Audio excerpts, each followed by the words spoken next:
Hello again, and welcome to Clear Skies Retirement with Jay Kirkwood at Secure Financial Management. Online, as always, retire210.com. If you want to talk about your retirement, let's get down to it and actually talk through it. Jay, how are you doing today? I'm doing great. Ready to talk about money, Randy. How about you? The things you're not supposed to talk about, we talk about. Religion and money, and, well, we will leave the sex part out of it. Anyway, all right. So let's talk, because, I mean, if you want to talk about money, we talk about the stock market, right? And It is interesting what's going on right now. I mean, if you look, anytime the stock market is up, you'll see a bunch of headlines is, when is this going to end? Or you'll see, we're just going to keep on going. And that's what a lot of people are feeling right now. This guy's name is James Brobinskoy, and he was on CNBC, and he was saying that a lot of people are in the market right now because they see it going up and they don't want to miss out. Yeah, at any given time, there are times in which people are overly greedy or overly fearful. And I think right now it's absolutely the case that we're in overly greedy mode. There is FOMO all over this market. And the indicators that people talk about, whether it's your cab driver asking you about his latest AI wins, or it's one of your kids telling you got to get with it and invest more in technology, all of these things tend to be signs of euphoria, and it's never good to be buying when everybody's buying. All right, I've heard this in the past, is when your Uber driver is telling you that he's killing it in the market, that's the time to get out. But that's not the case right now. Everybody sees the growth in SpaceX and all this stuff, and they all want to get in. Are we risking a little bit too much here on a market that is long in the tooth and might turn the other direction? I know you don't have the crystal ball, but what do you think about all that? Yeah, you said exactly what I was going to say. Back in 2007, 2008, 2009, when that whole thing went down, it was the cab driver, right? Like, the cab driver's killing it. Like, that is the indication to get out. Yeah, now it's Ubers instead of cab drivers, right? Same principle. Yeah. Same principle, though, right? Okay. And we're even seeing it with our clients, right? So everybody's an aggressive investor when everything's going well. Yeah. Right? That's really what it is. It's like, yeah, I'm an aggressive investor. And the biggest thing we try and do is, instead of talking about percentages you have at risk, talk about real money you have at risk, right? Like money is different than percentages. And this is when it wakes people up, is we say, hey, you're pretty aggressive. If the market takes a 20, 30% pullback, would that keep you up at night? 20%, 25%, I'm fine with it. Okay, that's 300,000. Whoa. 300. I mean, it's easy to kind of fall into, 30%, big deal. 300,000, bigger deal, right? It's really not. It's the same thing, but just it's the way you present it. But we're seeing it. We had we had a small client that one of the advisors has, and he actually came to talk to me about it because he was so worried about this situation. And I said, hey, look, I think you've done the right thing up to now. It's their concern. And it was a couple that had a little account with us, and we had them invested. Everything was going fine. And they talked to Tom, one of our advisors, and they said, hey, I don't know if it was their neighbor or their neighbor's brother, or like, if I start it like that, it's not going to end well, right? And so they had been talking to him, and they said, he's killing it in Bitcoin. So this is January or February, right? Earlier this year. He's killing it in Bitcoin. And he did the right thing. It's like, okay, like just, that's not without risk. Crypto is volatile in general, not to mention putting everything you have into, and we wouldn't even recommend putting it in one stock, let alone one cryptocurrency, right? And they said, well, we want to go invest in it. And he said, hey, look, I don't feel comfortable doing that for you. If you want to, take that money and as you wish. And he spent quite a while trying to walk them through everything. Like, yeah, we get it. Well, I don't know what it's down now, but crypto is down significantly from what they started with. So, could you say that is? I don't think it's like this unbridled greed that people are, I'm greedy. They don't want to miss out, right? It's just like, am I getting left behind? And that is purely an emotional decision. So the way I kind of look at some of this is, I've never bought a stock in my life. I'm just not comfortable doing that. I'm okay. I'm in the market. I got index funds. I got all that stuff, mutual funds, whatever. But if you wanted NVIDIA and you wanted SpaceX and you wanted to get in on the Mag 7 and all the tech, right, Go look in your index fund. It's probably in there. You probably are an investor already. You just don't own it as an individual stock. So to show somebody their 401k and say, look, you're already in, maybe that helps a little bit. I don't know. It's not that you don't have exposure to it. Right. You've got the exposure without having the individual. Look at SpaceX. Right. So we had multiple clients call us about SpaceX, and we said, hey, it's not a recommendation from us. If you want us to buy it for you, if it's a request, we'll buy it for you. We'll do that. But it's not a recommendation from us. And again, with that, I think people are looking at it as like, oh, is this the next Tesla? I don't know. Maybe. Not so far. Yeah. Right? The people that bought at the open, like they're underwater at the moment. That's right. Not so far. Maybe it is. And if you want to put a little bit of your portfolio in there that if you lose it, it's not a big deal. Okay. But some of the decisions you see people make, like jumping in with both feet. And this is the thing that really is a head scratcher for me. Hey, if you're 20 or 25 and you're on Robinhood and you're like, I'm going to buy these Tesla, whatever. Okay, go ahead and do it. When you're 60 and you've built a portfolio of a couple of $1 million, isn't it now, hey, it's not more about the return on my investment, it's about the protection of my investment. It's a bit of a head scratcher sometimes when you see people taking risk unnecessarily. You're in a new season of life, and all these years you've been putting money in. When you get to retirement, you're taking money out. That dynamic is massive. It's a whole different mindset change of how you approach this, and to sit down and talk through it and find out, how you participate in some of that, but how you don't put yourself out there too far on the risk scale that it's going to hurt you if it goes the other direction. Great conversation. Let's talk through it for you and find out where you land on this. Retire210.com is the website. Tool around there, find out more about secure financial management. There's a place for you to put some information in there. You do that, the team will reach out to you. You can also see Jay's book. It's called Wall Street's Game. You can download one chapter right there, get a little idea of what that's all about, and then come in for a meeting. We'll give you the whole copy of the book. So that's all online, retire210.com. But if you want to give Jay a call and the team, it is 210-985-6200. A no cost, no obligation look. That just means it's a conversation. Where are you with all of this? What concerns and questions do you have? Let's get them answered. 210-985-6200. Well, when you start down this path of, I'm seeing some people retire, I know it's going to happen in the next couple of years for me, what do I do? Admit it. Truth time, you went to ChatGPT and you put your numbers in there, didn't you? Of course you did. And you went to all these retirement calculators at Fidelity and all the other places, and you put your money in, you put your information in there to see what it says. Some of these AI methods, great. Sometimes you look at the algorithms if you want to dive that deep, maybe not so good. Have you met with people who've done that and they come in and they say, this is, I'm going to be fine, Jay. What do you say? And maybe the information that they got isn't as good as what they had hoped. And they've been sitting around thinking they're fine, but maybe they're not fine. Talk to me about some of that stuff. Yeah. Well, so you're talking about basically false positives for retirement, right? Hey, like green lights when it's like, well, is it really a green light?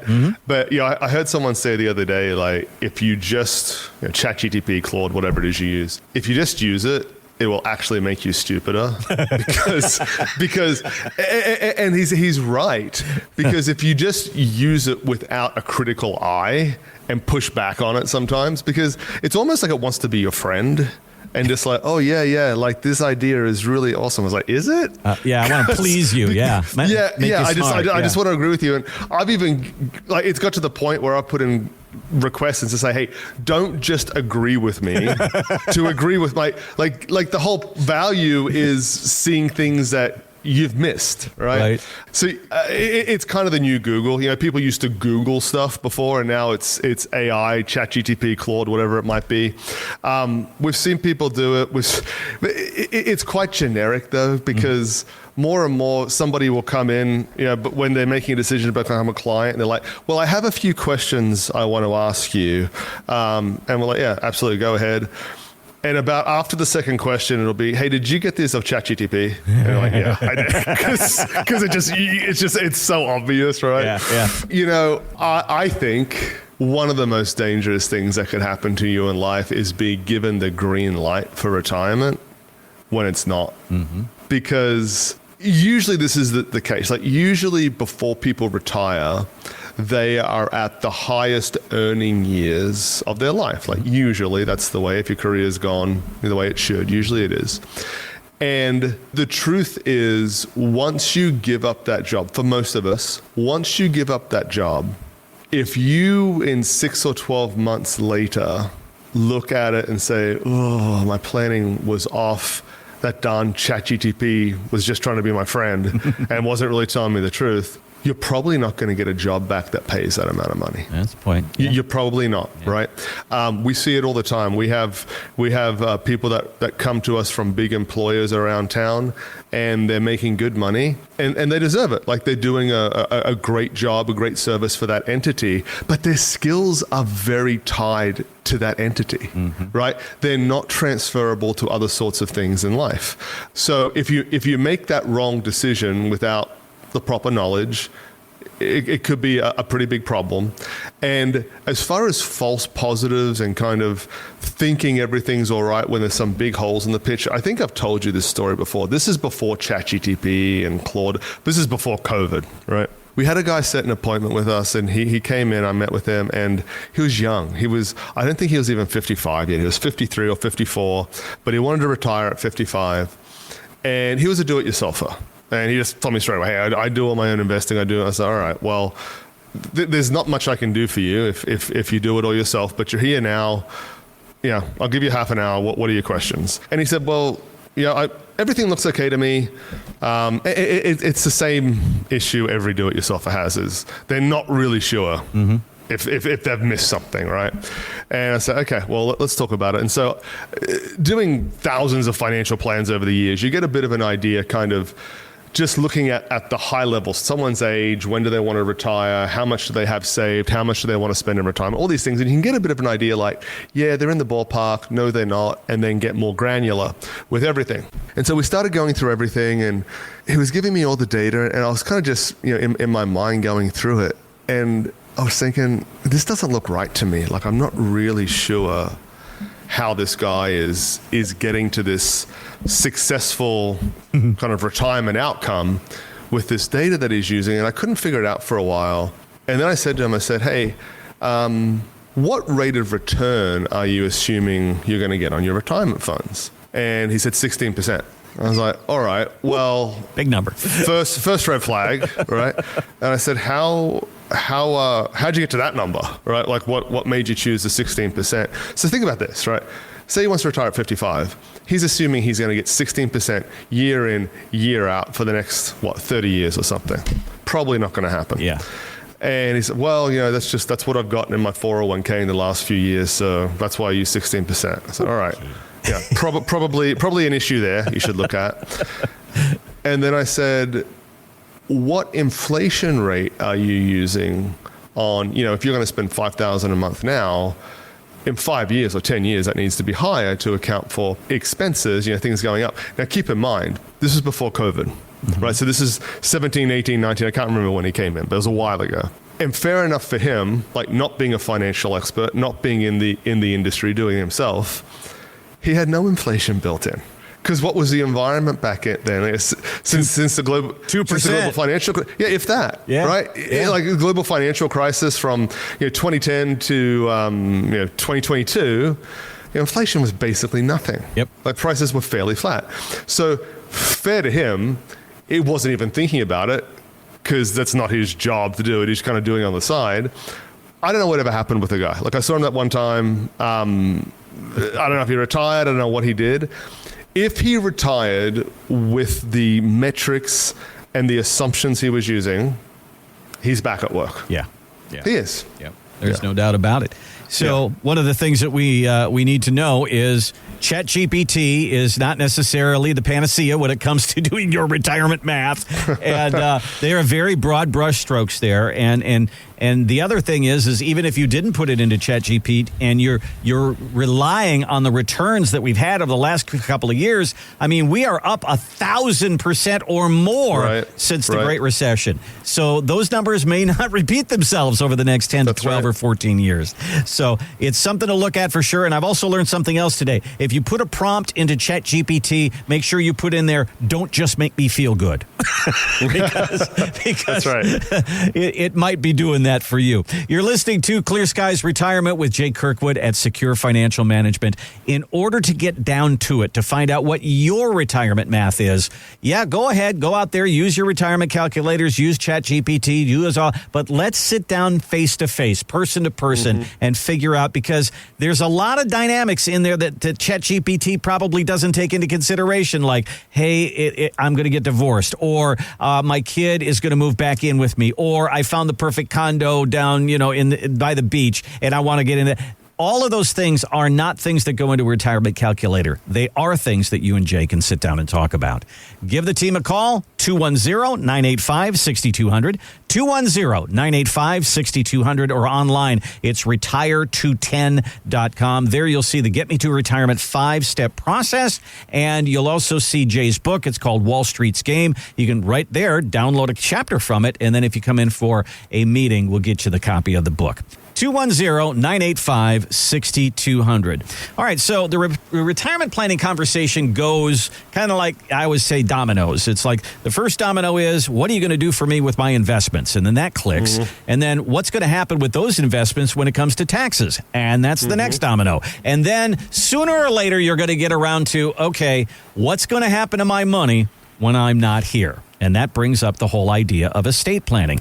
Well, boomers are so afraid of running out of money that they're right now going, look, I'm going to use all of this. If there's anything left over, you can have it. I don't see a need for an estate plan. It's that simple. I get it. But, Jay, how could that attitude lead to some problems in the future? Yeah, that's right. And what you just mentioned is exactly why we built out Secure Financial Management the way that we did. We saw this 10 years ago working with clients, is that they come to retirement and they say, well, it's a first world problem to have, I get it, but now I've got a tax problem, right? I've got this big, what we call qualified account, right? IRA, 401k, whatever. It's great that I've got that, but if I don't manage this properly, I'm going to lose a lot of this to Uncle Sam. So we brought in a group of CPAs that work with our clients to help with that. And the next thing is estate planning. And, I think it's pretty easy to think of estate planning as, that's an old person's problem, right? I'm not there yet. I don't need to worry about it. And the truth is, when you're starting to talk retirement planning, you can't keep kidding yourself that you're not getting up there a little bit in age, right? And so the next thing is, we have a team of estate planning attorneys that our clients can work with. So we've got this three-legged stool to stabilize retirement. Yes, the retirement planning, income, how are we going to do that? How are we going to minimize taxes? How will our estate planning be taken care of? And estate planning, there's several elements to it. Yes, you do it for whoever you leave behind, to not complicate their life. But good estate planning, the estate planning that our estate planning attorneys help out people with, it's not just that. It can also be for things while you're alive too. Like, what's your medical directive? Who's your power of attorney? Who are all these people? And do they have the documents to help facilitate whatever might be needed for you? And it could still be while you're alive, right? It might not be after you pass on. But what you mentioned typically is, most of our clients are boomers or older Gen Xers. And 99 times out of 100, it's exactly what you said, is I'm going to spend all my money. If there's something left, then so be it. That's great. But then they don't spend their money because there's not a plan and they're scared to spend it. And there is assets that are left. And it could even be, if you have wealth and you don't get to use it, I assume for the majority of people, they want someone they love to get that benefit, right? Spouse, children, you don't have children, nieces, nephews, usually somebody there that gets it. And if you don't have the estate planning done the right way, maybe who you want to have receive that money doesn't get that money. And it can be as simple as this, right? You have a will that says, all my money goes to whatever, my nephew John, okay? But then you've got your investments and your beneficiaries on your investments say something else. Well, guess what? The will doesn't even matter. Those beneficiaries override the will. Is this all coordinated? 9 times out of 10 that people come in, they've got a will and it will say, my Schwab accounts go to blah, blah, blah, right? And the beneficiary is a different person completely. Well, guess what? Your wishes are not going to be followed. And I think for most people, that's an important thing. Yeah.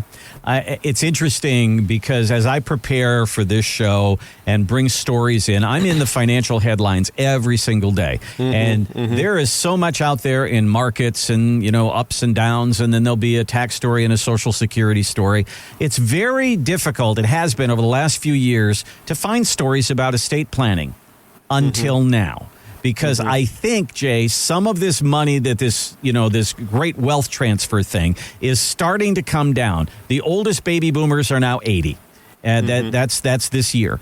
And so what's happening is some of this money is starting to come down, and money changes people. Let me tell you something. When Uncle Festus dies and he's got millions of dollars, there's going to be people who are showing up that you haven't seen for 20 years or 30 years within the family. And I mean, I'm seeing stories of mom dies, dad remarries, he passes, and then the new mom sits there and says, hey, you're just a product of a previous relationship. I get all this money. And then the fight begins. And there's a lot of these stories right now. So to have the right documentation in place seems to me, Jay, to be a very good thing to avoid a lot of family squabbles.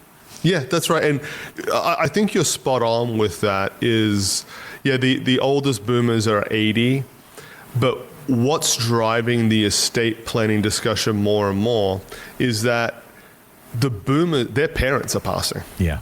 Right? The parents of the boomers are passing, right? Yep. And there's one of two experiences going on there. The estate planning was all done and it's quite smooth and it's never not without effort, but there's minimal effort to get everything kind of transferred to whoever it was left to, or it wasn't. And the nightmare that is created when that happens, because most people don't realize this, whether you have created an estate plan for yourself or not, there is an estate plan there for you. It's just whether you created it or not. Because if you didn't, you die, it's called dying intestate, right? You die without any sort of will. So there is a plan to transfer your assets. The state has the plan for you to transfer your assets, and that's how it's going to go. That may or may not end up being the way that you would have. Probably it's not the way that you wanted it to go. In addition to that, all of the efforts with probate and everything else and the expense that comes with that, if somebody has to go through that because a relative or a parent died without an estate plan, that is a huge wake up to, hey, I don't want this to happen. I don't want to leave a mess behind when something happens to me. Well, part of the retirement planning conversation is most certainly, where does my money go when I'm not here?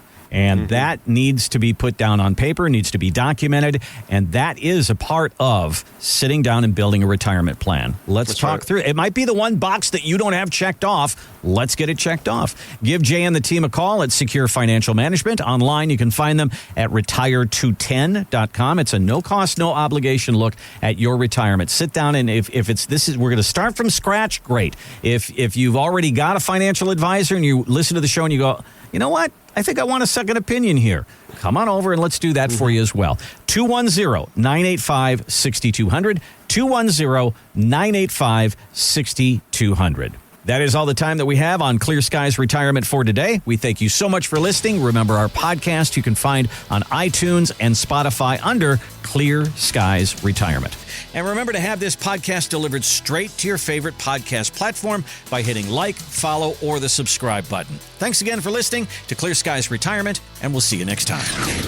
Investment advisory services offered through investment advisory representatives at Secure Financial Management, a registered investment advisor. Exposure to ideas and financial vehicles discussed are not designed nor intended to be applicable to any person's individual circumstances. It should not be considered as investment advice, nor does it constitute a recommendation that anyone engage in or refrain from a particular course of action. Past performance is not a guarantee of future results. Investments can fluctuate, and when redeemed may be worth more or less than when originally invested. Financial professionals are not licensed in all 50 states. To find out if Secure Financial Management is licensed in your state, please contact their office. Secure Financial Management is not affiliated with nor endorsed by the Social Security Administration or any other government agency. Annuity guarantees rely solely on the financial strength and claims paying ability of the issuing insurance company. By contacting us, you may be provided with information about insurance and annuity products offered through Wholesalers Insurance. Jay Kirkwood, Texas Insurance License number 1421850.